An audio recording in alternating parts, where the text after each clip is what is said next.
ლილე ჩხეტიანი, მე ძალიან მივიღე კიდევ ერთხელ სვანური გმირული სული, ძალიან ახლოს ვიგრძენ. გამარჯობა, მე ვარ საბამარგიანი და დღეს მორიგ გამოკითხვას ჩავატარებ. პირველი რომელი სვანი ხალი გახსენდებათ? ეგრევე მახსენდება ლეგენდარული ხალი მთასვლელი ალექსანდრა ჯაფარიძე. სვანი და თან ლამაზი მახსენდება მატილდა გვარდნიანს ვიტყოდი. თექიმი ვარ და პირველი სვანი ხალი, რომელთანაც მომიხდა პირადად შეხება, იყო არაჩვეულებრივი ადამიანი, გვალა ჩართოლანი, მესტიიდან პირველ კურსზე მოვხდით ერთად. მთელი ის წლები რაც ერთად გავატარეთ, ეს იყო სიმბოლო ყდემამოსილების, სიმშვიდის, სიწყნარის და რაღაც გმირული სულის ადამიანი. აი ეს ჩემი მეგობარი ჩართოლანი ეხლა სვანეთში პედიატრად მუშაობს. შორიდან მივესალმები მას, ძალიან მიყვარხარ, ძალიან ლამაზი ხარ და ძალიან ღირსეული ხარ.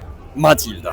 ალბათ ჩემი დიდი ბებია მაშო ქურდიანი, რომელიც ქუთაისში გათხოვდა, ალბათ იქნებოდა მე-20 საუკუნის დასაწყისი და რაც ვიცი, მას შემდეგ ოჯახმა ის დაკარგა, იმიტომ რომ დაბაში გათხოვდა. მახსენდება ჩვენი საამაყო და ულამაზესი მატილდა გვარდნიანი. ჩემი ძვირფასი მეგობარი თიკა გოჩიტაშვილი, რომელიც დედაც არის სვანი, ნახევრად სვანი გამოდის. მეც ეგ მახსენდება, თიკა.